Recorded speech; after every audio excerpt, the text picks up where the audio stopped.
જો વિદ્યાર્થી મિત્રો ધોરણ 12 ચેપ્ટર નંબર 9 સવર્ગ સંયોજનોમાં આપણે છેલ્લે લેક્ચર નંબર 11માં સોરી મારી ભૂલ થઈ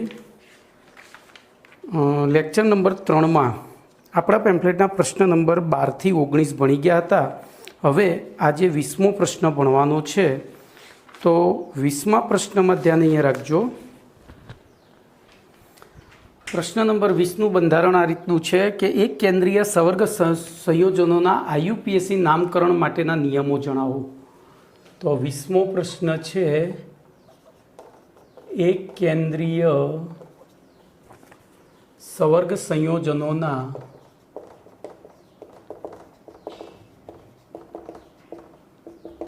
આઈયુપીએસી નામકરણ માટેના નિયમો જણાવો. ભાઈ આ પ્રશ્ન ક્યારેય ના પૂછાય, કારણ કે આના ઉપરથી નામકરણ પૂછાય, પણ તેમ છતાં નિયમો યાદ રાખવા જરૂરી છે.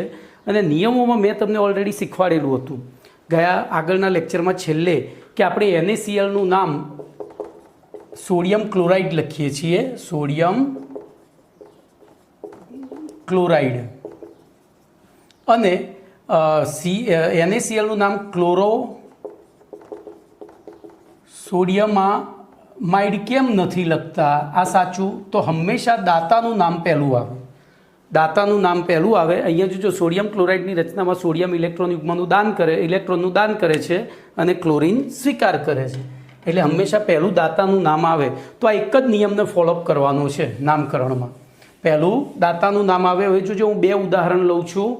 પહેલું લઉં છું K4FeCN6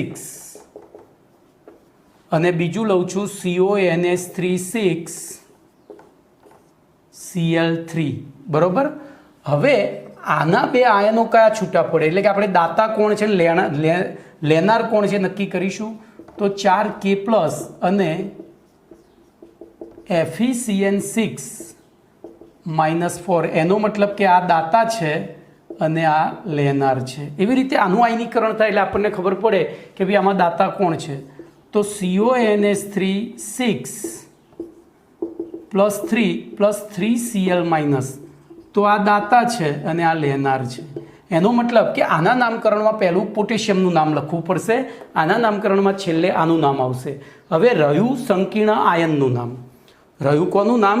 સંકીર્ણ આયનનું. તો સંકીર્ણ આયનના નામ માટે જોજો ત્યાં પણ દાતા અને લેનાર છે.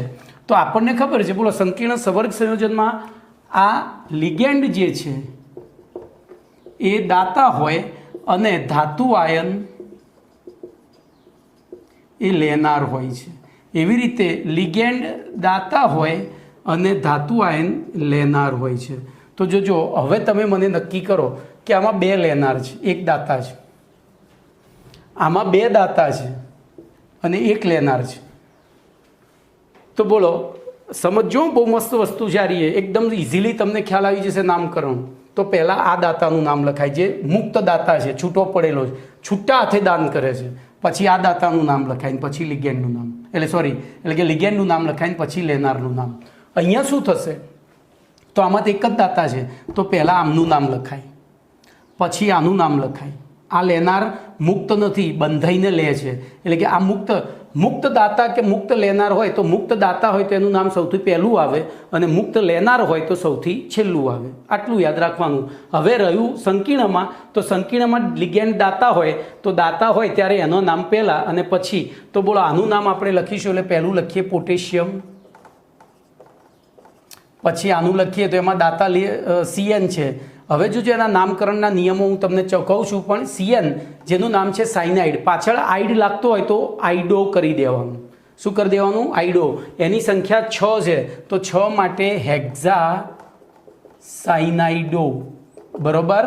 પછી હવે જોજો આ લેનાર તરીકે છે, અહીંયા ધાતુ, અહીંયા લેનાર એટલે કે સંકીર્ણમાં ઋણ આખું એક ઋણાયન થયું ને, મૂળ લેનાર તરીકે અહીંયા દાતામાં હતું ધાતુ, અહીંયા લેનારમાં હતું. લેનારમાં હોય ત્યારે એના નામ પાછળ એટ લાગે, તો ફેરેટ. અને પછી કૌંસમાં એનો ઓક્સિડેશન આંક લખવાનો. તો 11મા ધોરણના 8મા પાઠમાં આપણે ઓક્સિડેશન આંક ભણ્યા હતા એ રીતે જ.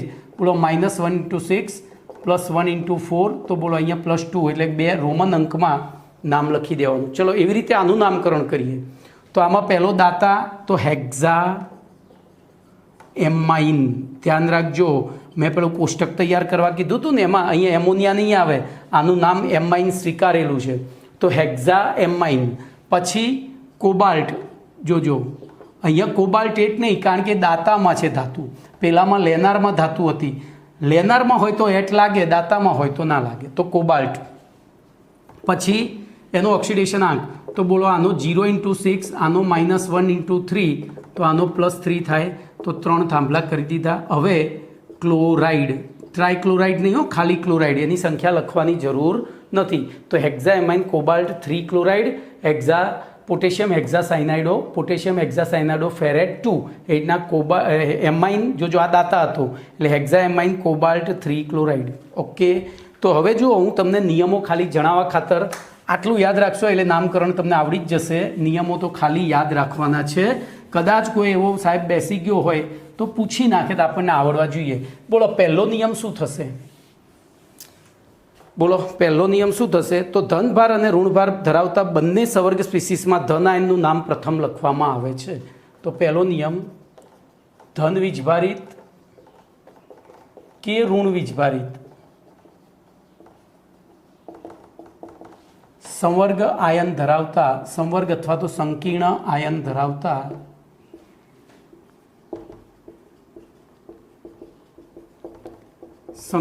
સંવર્ગ સંયોજનમાં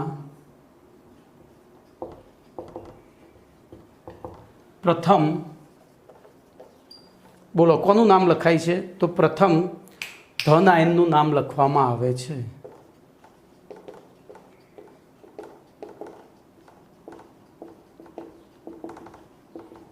આ પહેલો નિયમ. ચલો બીજો નિયમ.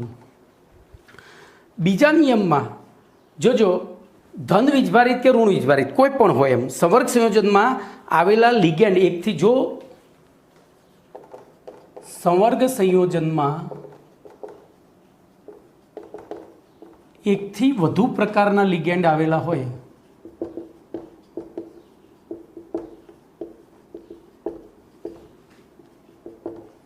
તો તેમના નામ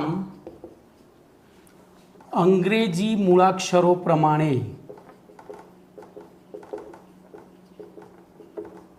લખવામાં આવે છે. આ બીજો નિયમ, અંગ્રેજી મૂળાક્ષરો પ્રમાણે લખવામાં આવે છે. ત્રીજો નિયમ ઋણ વીજભારિત લિગેન્ડના નામ પાછળ ઓ પ્રત્યય જોડવામાં આવે છે.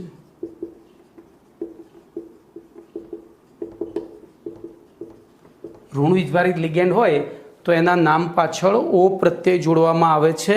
પરંતુ એમાં કેટલાક અપવાદ છે, તો અપવાદમાં લઈએ બોલો Cl-, Br-, I-, OH- વગેરે જેવા ઋણ લિગેન્ડ કે જેમના નામના અંતમાં આઈડ આવે છે તેના બદલે આઈડો લખવામાં આવે છે.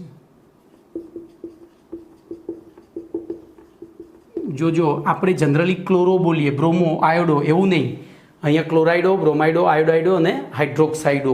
તો આ ખાસ યાદ રાખજો, બરાબર. એવી રીતે CN-માં પણ સાઇનાઇડો, અહીંયા એક લખી જ નાખો CN. પછી આઇસોસાઇનાઇડો. ટૂંકમાં આઈડ આવતું હોય તો પાછળ આપણે નવા નામ નથી લેવાના. 2004માં આ વસ્તુ સૂચવી છે કે ક્લોરાઇડ જેની પાછળ આઈડ લાગે છે એવા ઋણાયનો તો એમના નામની પાછળ સીધો ઓ.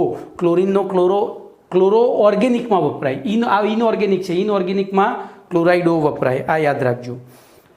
પછી ચોથું તટસ્થ અને ધન વીજભારિત લિગેન્ડના નામ જેમ છે તેમ જ લખવામાં આવે છે.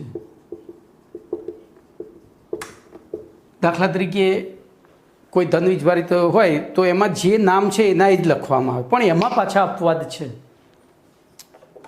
અપવાદમાં ધ્યાન રાખજો, H2O માટે એક્વા,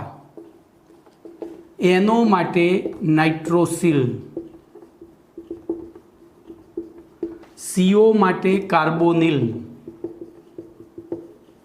અને NH3 માટે એમાઇન. જોજો એમોનિયા નહીં, એમાઇન. NH3 માટે એમાઇન. આવા પૂર્વક એટલે કે નામ વપરાય છે. હવે પાંચમો નિયમ તો જે આપણે હાલ ઉપયોગ કરી ગયા K4FeCN6માં CNની સંખ્યા 6 હતી, તો આપણે શું કર્યું હતું? K4FeCN6માં CNની સંખ્યા 6 હતી તો આપણે શું કર્યું હતું ત્યાં બોલો? તો આગળ હેક્ઝા લખ્યું હતું. તો લિગેન્ડની સંખ્યા દર્શાવવા માટે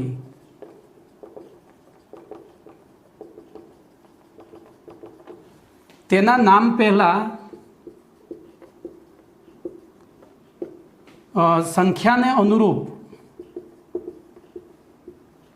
પૂર્વક જેવા કે ડાય, એક હોય તો લખવાની જરૂર નથી, ડાય, ટ્રાય, ટેટ્રા, પેન્ટા, હેક્ઝા વગેરે જોડવામાં આવે છે. હવે એક ખાસ છઠ્ઠો નિયમ જે ચોપડીમાં નથી પણ IMP છે. જો કોઈ લિગેન્ડના નામમાં જ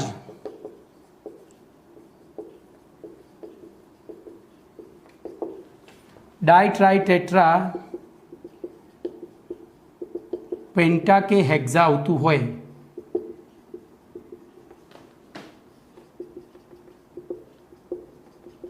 તો તેવા લિગેન્ડની સંખ્યા દર્શાવવા માટે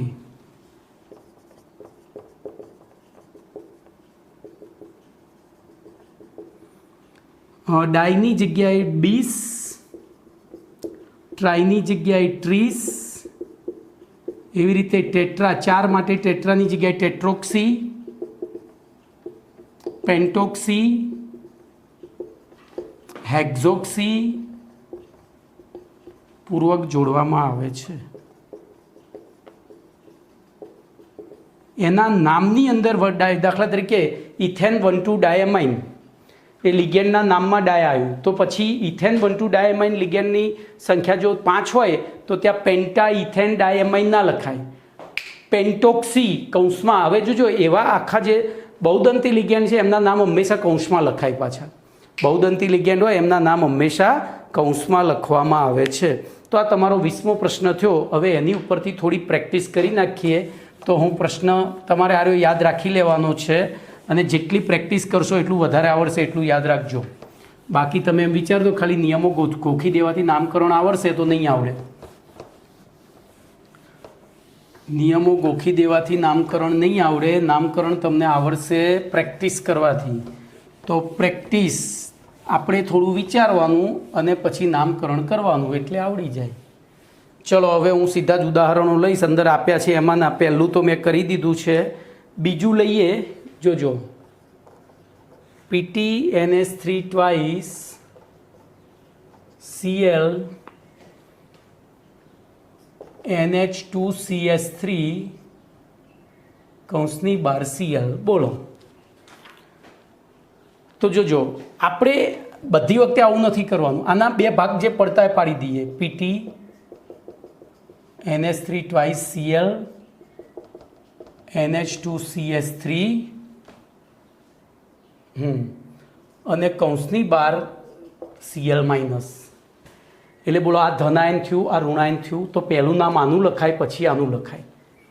હવે આનું લખાય તેમાં પાછા બે વસ્તુ છે, ધાતુ અને લિગેન્ડ. તો લિગેન્ડ દાતા છે એટલે પહેલું લિગેન્ડનું લખાય. સંકીર્ણમાં હંમેશા પહેલું લિગેન્ડનું લખાય, તો પહેલું લિગેન્ડનું અને પછી ધાતુનું. ચલો લિગેન્ડનું લખાય તો એકથી વધુ પ્રકારના લિગેન્ડ છે, તો એમના નામ ABCD વાઇઝ. બોલો આનું નામ એમાઇન, આનું નામ ક્લોરો. બોલો આનું નામ શું છે? NH2CS3 એટલે તો મિથેનેમાઇન. IUPAC નામ જ મૂકવાનું. શું મૂકવાનું? મિથેનેમાઇન. બોલો આ એમથી શરૂ થયો, આ સીથી શરૂ થયો અને આ એથી શરૂ થયું. તો પહેલું નામ બોલો શું લખીશું? તો ડાયએમાઇન. ધ્યાન રાખજો ડાયએમાઇન. પછી ક્લોરોની જગ્યાએ ક્લોરાઇડો, બોલો 2 નામ લખાઈ ગયા. પછી મિથેનેમાઇન, મિથેનેમાઇન. હવે જો મિથેનેમાઇન કાર્બનિક લિગેન્ડ છે એટલે એનું નામ કૌંસમાં, કાર્બનિક લિગેન્ડ અને બહુદંતી લિગેન્ડના નામ કૌંસમાં લખવા પડે, આટલું યાદ રાખ. જનરલી કાર્બનિકના જ લખવાના હોય છે, તો કાર્બનિક લિગેન્ડનું નામ હંમેશા કૌંસમાં લખવાનું. તો બોલો 3 લિગેન્ડના નામ લખાઈ ગયા. હવે વાત આવી ધાતુની. તો ધાતુ અહીંયા ધનભારમાં છે જુઓ, અને ધનભારમાં હોય તો જે નામ છે એના એ જ પ્લેટિનમ. પછી ઓક્સિડેશન આંક માટે ખાલી જગ્યા રાખો અને પાછળ ઋણ આયનની સંખ્યા જોયા વગર એનું નામ જ ખાલી. તો અહીંયા ક્લોરાઇડ, ક્લોરાઇડો નહીં. જોજો આ ક્લોરાઇડો હતો, ક્લોરો નહીં હો ભાઈ, મારી ભૂલ થઈ. જોજો મારી એ ભૂલ થાય છે, ક્લોરાઇડો અને આ ક્લોરાઇડ. હવે ઓક્સિડેશન આંક શોધીએ તો બોલો આનો 0 × 2, આનો -1, આનો 0 અને આનો પાછો -1. તો બોલો આનો કેટલો હોવો જોઈએ? +2. કેમ? તો બધાનો સરવાળો કેટલો થવો જોઈએ? 0. તો બોલો આવડ્યું. ચલો એના બીજું ઉદાહરણ લઉં. TiH2O6 +3. બોલો આમાં તો દેખાય જ છે આપણને, આ એકનું જ નામ લખવાનું સંકીર્ણનું. સંકીર્ણમાં પહેલું નામ કોનું આવે? લિગેન્ડનું. લિગેન્ડ એક જ છે એટલે કોઈ ટેન્શન નહીં. આમ જુદા જુદા લિગેન્ડ હોય તો પાછું ABCD વાઇઝ લખવા પડે. હવે ખાસ ધ્યાન રાખજો, આ નામમાં વચ્ચે ક્યાંય જગ્યા ના રહેવી જોઈએ, નહીંતર માર્ક્સ નહીં મળે. નામ છે સળંગ જ લખવું પડે. ચલો તો અહીંયા આવશે હેક્ઝા. હમણાં જ ભણી ગયા, પાણીનું નામ એક્વા, એટલે આટલું નામ લખાઈ ગયું. હવે ધન વીજભાર છે એટલે ટિટાનિયમ આવશે કે ટિટનેટ? તો ટિટાનિયમ. તો ટિટાનિયમ. ચલો ઓક્સિડેશન આંક, તો આનો 0 છે તો આ જે બતાવ્યો છે કોનો થાય? અને પાછળ આયન લખવું પડે, પણ નવા સિલેબસમાં લખતા નથી. તમે લખશો તોય વાંધો નહીં, નહીં લખો તોય વાંધો નહીં. તો જોજો અહીંયા પણ છાપવાની ભૂલ છે. હેક્ઝા એક્વા ટિટનેટ છાપ્યું છે અંદર નામમાં, હેક્ઝા એક્વા ટિટનેટ છાપ્યું છે ટિટાનિયમની જગ્યાએ.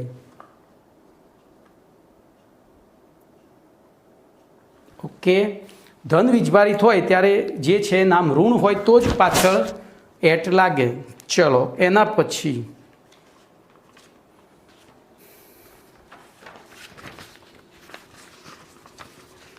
બોલો આવું ને આવું હવે તો આવડી જાય ને. MnH2O6 +2 બોલી જાઓ તો હેલો. તો કશું જ કરવાનું નથી, આ તો એનું એ જ હેક્ઝા એક્વા. પછી ટિટાનિયમ હતું એની જગ્યાએ અહીંયા મેંગેનીઝ છે, તો મેંગેનીઝ જે નામ છે એનું એ જ.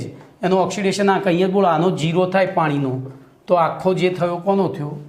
તો મેંગેનીઝ આવી ગયું છે 2 આયન. પતી ગયું. Hexa aqua manganese 2 ion. ચલો એના NiCl4 -2 બોલો તો શું થશે?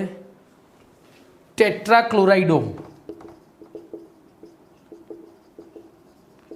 બોલો નિકલ કે નિકલેટ? તો અહીંયા જોવાનું. ધન હોય તો નિકલ, ઋણ હોય તો નિકલેટ, તો અહીંયા નિકલેટ. ચલો ઓક્સિડેશન આંક, આનો -1 × 4, પેલી બાજુ ગયા તો +4, +4 માંથી -2 ગયા એટલે 2 આયન પડી.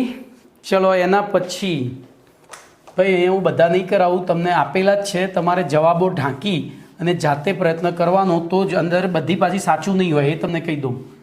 જ્યાં પ્રેક્ટિસ કરવાની હોય ને ત્યાં હું ક્યારેય બધા જવાબો સાચા નથી આપતો, નહીંતર તમે ગોખો. એટલે અહીંયા સમજીને કરશો તો તમે ભૂલો શોધી શકશો. એક ભૂલ તો મેં પુરાવો આપી જ દીધો છે, બીજા જ નંબરમાં ભૂલ છે. ચલો એના પછી K3Cr2O4 થ્રાઇસ. બોલો નામની શરૂઆત હંમેશા પહેલેથી જ કરવાની. તો પોટેશિયમ, એની સંખ્યા લખવાની, સંખ્યા ખાલી લિગેન્ડની જ લખવાની.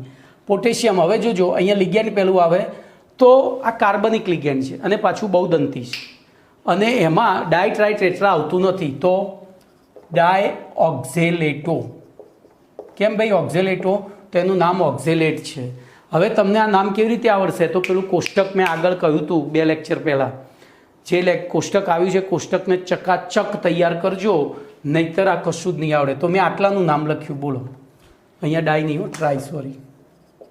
પોટેશિયમ ટ્રાયઓક્ઝેલેટો. હવે બોલો ક્રોમિયમ કે ક્રોમેટ?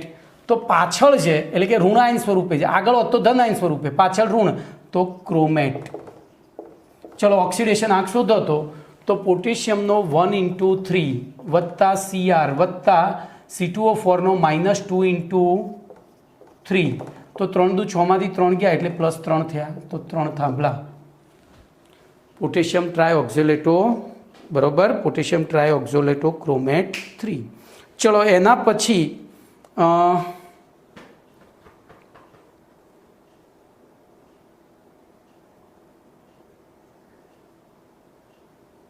ભાઈ ભૂલો શોધજો હો, નહીતર તમે મરી જશો. ચલો K2PdCl4 કરો હેડો આનું. તો પહેલું પોટેશિયમ, પછી ટેટ્રાક્લોરાઇડો, પોટેશિયમ ટેટ્રાક્લોરાઇડો. પેલેડિયમ કે પેલેડિયમેટ? બોલો પેલેડિયમ કે પેલેડિયમેટ? તો પેલેડેટ જ સીધું. શું આવશે? કેમ પેલેડેટ? તો ઋણ વીજભાર તરીકે છે. બોલો ઓક્સિડેશન આંક લખીએ તો આનો +2, આનો -4, તો આનો +2 થાય. મેં ટોટલ લખ્યા ભાઈ 11મું ધોરણ 8મો પાઠ પ્રમાણે. બોલો કમ્પ્લેટ. તો બોલો નામકરણ આવડશે? મેં 25 આપ્યા છે. હવે જોજો 25 દુ 50 છે, 50 નહીં પણ 49 છે. કેમ? તો હવે પછીનો જે પ્રશ્ન આવશે એ નામ ઉપરથી અણુસૂત્ર આવશે. અત્યાર સુધી આપણે જે ભણ્યા એમાં શું આવ્યું? તો અણુસૂત્ર ઉપરથી નામ હતું. હવે નામ ઉપરથી અણુસૂત્ર. તો નામ ઉપરથી અણુસૂત્ર લખવું હોય, દાખલા તરીકે હું આને ભૂસી નાખું. ચલો આપણે કોઈ નિયમો તૈયાર કરવા નથી, આપણે કોઈ નિયમો તૈયાર કરવા નથી. તો સૌથી પહેલું નામ જો પોટેશિયમ હોય તો K લખો, બરાબર. પછી ટેટ્રાક્લોરાઇડો છે એટલે Cl4. આપણને પાછળ આઈડો લાગ્યો એટલે ખબર પડી કે શું છે ત્યાં. બોલો એ ઋણાયન તરીકે નથી, લિગેન્ડ તરીકે છે. અને પછી પેલેડેટ એટલે પીડી. હવે આની સંખ્યા નક્કી કરવાની. તો જોજો એ સંખ્યા અહીંથી નક્કી થશે. +2 આપ્યો છે આપણને, આનો કેટલો થાય? -4 થાય. -1 × 4 એટલે -4 થાય ને. તો બોલો આ કેટલો થવો જોઈએ? +2. પણ આપણને ખબર છે કે પોટેશિયમનો ઓક્સિડેશન આંક તો +1 છે, તો આપણે અહીંયા બગડો કરીને ચોકડી કરી દઈએ, આમ પતી ગયું. એકદમ સિમ્પલ મેથડ મેં તમને શીખવાડી. નિયમો ઘણા બધા હોય, નિયમો વાપરવા જઈએ તો ચક્રમ થઈ જઈએ. નિયમો ઢગલા બંધ હોય અને નિયમો વાપરવા જઈશું તો ચક્રમ થઈ જઈશું. એટલે આપણે શું કરીશું? સીધું નિયમો વાપર્યા વગર જ. તો હું નિયમો ચલાવું છું. ચલો તો ધ્યાન રાખજો, પ્રશ્ન નંબર 21 બોર્ડ ઉપર લખતો નથી પણ વારંવાર રિપીટ કરીશ, તો સાંભળજો. જોજો આપણે જે ઉદાહરણો લખ્યા છે એની ઉપરથી જ આગળ વધીએ. તો પ્રશ્ન નંબર 21નું વિધાન છે, એક કેન્દ્રીય સવર્ગ સંયોજનોના સૂત્રો લખવા માટેના નિયમો જણાવો. તો નામ ઉપરથી સૂત્ર લખવાનો નિયમ.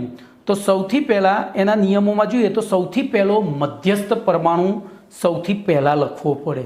જોજો મેં તમને જે કહ્યું એ પ્રમાણે તમે ક્યાંક ખોટા પડી શકો, આમ નહીં પડો પણ તોય આપણે નિયમ પ્રમાણે જઈએ તો અહીંયા આનું કરીએ. ચલો ઉપરવાળું ભૂસી નાખું પહેલાં, અને ભલેન્દ્રિયો આપણે ક્યાંય જોવું નથી. તો બોલો મધ્યસ્થ પરમાણુ એટલે કે જેની ઓક્સિડેશન અવસ્થા લખેલી છે એ. બોલો સૌથી પહેલો શું લખ્યો? તો કે ક્રોમિયમ. ચલો પછી બીજા નંબરે, ત્યાર પછી લિગેન્ડને મૂળાક્ષર ક્રમમાં. તો જોજો ટ્રાયઓક્ઝેલેટો જ છે એટલે C2O4 થ્રાઇસ લખી દીધા, બરોબર. પછી એમને હવે જો એક જ લિગેન્ડ છે એટલે જો એકથી વધારે હોત તો એમના અંગ્રેજી મૂળાક્ષરો પ્રમાણે આપણે લાઇનસર લખ્યા હોત. હમણાં ઉદાહરણ લઈશ એટલે ખબર પડશે. પછી બહુદંતી લિગેન્ડને પણ મૂળાક્ષર પ્રમાણે જ લખવામાં આવે છે. સંક્ષિપ્તના દર્શાવેલા લિગેન્ડમાં આવે બહુદંતી અને ટૂંકમાં, દાખલા તરીકે ઘણી વખતે EN અને PN લખેલું હોય તો EN એટલે ઇથેન 1,2 ડાયમાઇન અને PN એટલે પ્રોપેન 1,2,3 ટ્રાયમાઇન. તો ત્યાં પણ એમને એ પ્રમાણે જ લખવાના, ABCD વાઇઝ જ. હવે સવર્ગ સ્પીસીઝ વિષભારિત હોય કે ના હોય તો પણ તેનું સૂત્ર ચોરસ કૌંસમાં દર્શાવવું ફરજિયાત છે. જોજો હવે આ નિયમો તમે ભણવા જશો તો ચક્રમ થશો ને.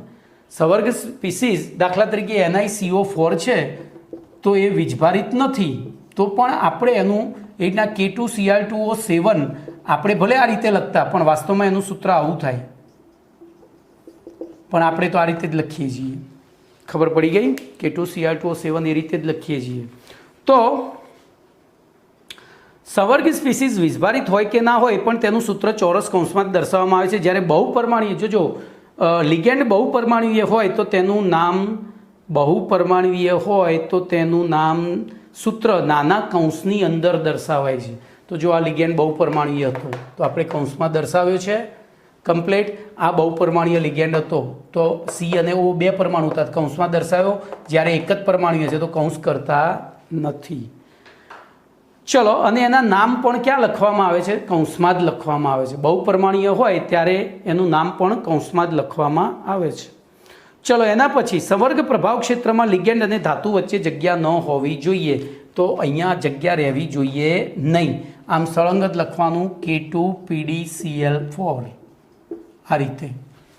આને સંવર્ગ ક્ષેત્ર કહેવાય. યાદ છે ને? સંવર્ગ પ્રભાવ ક્ષેત્ર ગઈકાલે આવી ગયું હતું. આને યાદ કરો, કયો આયન? પ્રતિ આયન. તો સંવર્ગ પ્રભાવ ક્ષેત્ર અને પ્રતિ આયનની વચ્ચે બોલો જગ્યા ન હોવી જોઈએ. લિગેન્ડ અને એની વચ્ચે જગ્યા ન હોવી જોઈએ. હવે જ્યારે વીજભાર ધરાવતા સંવર્ગ સ્પીસીસનું સૂત્ર લખવાનું હોય ત્યારે પ્રતિ આયન વીજભાર સિવાય લખાય છે, એનો વીજભાર લખવાનો નહીં. બરોબર? વીજભારને ચોરસ કૌંસની બહાર ધન કે ઋણ સંજ્ઞા વડે દર્શાવી જમણી બાજુ મૂર્ધક તરીકે, મૂર્ધક એટલે સબસ્ક્રિપ્ટ, બરોબર, તરીકે દર્શાવે છે. દાખલા તરીકે COCN6 દાખલા તરીકે તમને અહીંયા નામ આપ્યું હોય, ધ્યાન અહીંયા રાખજો. આપણે એક ઉદાહરણ લઈએ એટલે પ્રેક્ટિસ થાય.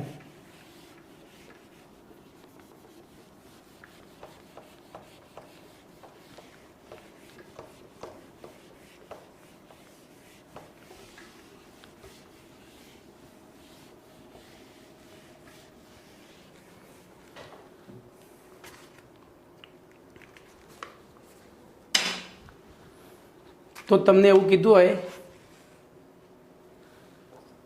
હેક્ઝાસાઇનાઇડો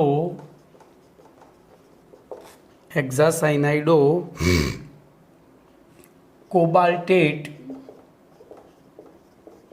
3 આનું અણુસૂત્ર લખો. ચલો, તો જોજો, સૌથી પહેલું કોબાલ્ટ લખવાનું, પછી હેક્ઝાસાઇનાઇડો. હવે જોજો સાઇનાઇડમાં C અને N બે આવે એટલે 6. અને હવે બીજું કંઈ છે નહીં, આ આવી ગયું. આનો વીજભાર +3 આપ્યો છે, આનો -1 × 6, તો કૌંસની બહાર આપણે શું લખવું પડે? -3. પતી ગયું. આવડશે? નામ ઉપરથી બંધારણ ને બંધારણ ઉપરથી નામ. બરોબર? આજે હું 2 જ પ્રશ્ન ચલાવીશ. ભલે પ્રશ્ન લેક્ચર 50 મિનિટનું થાય કે 40 મિનિટનું કે 30 મિનિટનું, પણ આ તમે પૂરું નહીં કરો ત્યાં સુધી હું નવું ચલાવવા સક્ષમ નહીં જ હોઉં અને તમને ખબર નહીં પડે. બરાબર? તો ચલો, હવે હું એક નામ લખું છું, એના ઉપરથી તમે એનું બંધારણ લખો. ચલો, આયર્ન 3 હેક્ઝાસાઇનો ફેરેટ 2. ચલો વિચારો સાહેબ, આમાં તો 2 ધાતુ આયન આવ્યા, 2ના ઓક્સિડેશન આંક લખ્યા છે. તો એ શીખવા માટે જ મેં આ ઉદાહરણ લીધું છે. તો ધ્યાન રાખજો, આયનની પહેલાં કશું જ લખેલું નથી. ફેરેટની પહેલાં સાઇનો લખ્યું છે. એનો મતલબ આયન મુક્ત થઈ શકે તેવો પ્રાથમિક સંયોજકતાથી જોડાયેલો સાદો ધન આયન છે. જ્યારે આ લિગેન્ડ છે અને આ સંક્રાંતિ ધાતુ કેન્દ્ર છે. આ કેન્દ્રીય ધાતુ પરમાણુ છે, આ નથી. તો જો અહીંયા Fe લખ્યું, એનો ઓક્સિડેશન આંક હાલ આપણે લખીશું +3. પછી કૌંસની અંદર જો હેક્ઝાસાઇનોફેરેટ તો FeCN6. બરાબર? હવે જો આ +3 હોય, બરાબર, તો એને બેલેન્સ કરવાના. અહીંયા જ લખો ને +3. સામે આનો ઓક્સિડેશન આંક કેટલો આપ્યો છે? +2 જ આપ્યો છે. જુઓ, તો એ +2 હોય તો આ કેટલો થયો? તો -1 × 6. તો 6માંથી 2 ગયા એટલે 4, તો અહીંયા -4 થાય. હવે આ બેને બેલેન્સ કરવા હોય તો અહીંયા ચોગડો ને અહીંયા તગડો, એટલે બોલો સાચું અણુસૂત્ર થશે Fe4 FeCN6 થ્રાઇસ. પડી? ભાઈ જુઓ, પ્રેક્ટિસ કરશો ને તો જ આવડશે, એટલું હું તમને કહીશ. પ્રેક્ટિસ નહીં કરો તો કશું જ નહીં આવડે. મારે કંઈ બીજું કહેવાનું આવતું જ નથી આમાં. Practice max the main perfect. બરાબર? હું જ્યારે શરૂઆતમાં ટીચિંગ લાઇનમાં આવ્યો ત્યારે મારે નામકરણમાં ભૂલો પડતી હતી, પણ અત્યારે હવે તમે ઊંઘમાંથી ઉઠાડીને પૂછો તો એ ના પડે, કારણ કે મેં પ્રેક્ટિસ કરી છે. તો જે મેં 20 વર્ષમાં કર્યું છે તમારે 2 વર્ષમાં કરી નાખવાનું છે, કારણ કે મેં 20 વર્ષમાં કર્યું એટલે હું શિક્ષક બન્યો છું.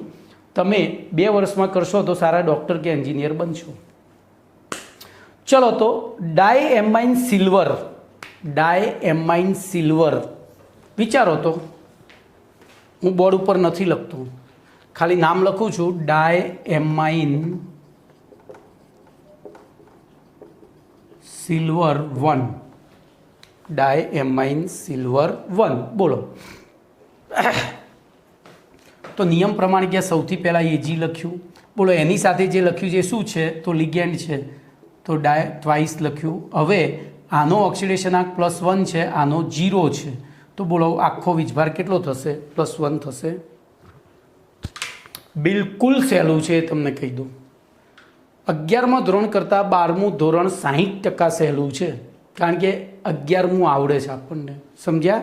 ચલો, એના પછી ડાયટાર્ટ્રેટો ક્યુપ્રેટ. તો જોજો, આ બધા તમને એટલે નામ એવા અઘરા લાગે કે જોઈને તમે ટેન્શનમાં આવો, પણ એકચ્યુઅલી પેલું આગળ જે કોષ્ટક આપ્યું છે, કોષ્ટક તૈયાર કરી દેશો, એમાં લિગેન્ડના નામ, એમની સંજ્ઞા, એમનો વીજભાર, આ બધું નક્કી કરશો અને તૈયાર કરશો ત્યારે તમને આ બધું આવડશે, એ સિવાય નહીં આવડે. તો અહીંયા હતું ડાયટાર્ટ્રેટો ક્યુપ્રેટ. ડાયટાર્ટ્રેટો ક્યુપ્રેટ બોલો, એનો વીજભાર આપણને આપ્યો છે 2.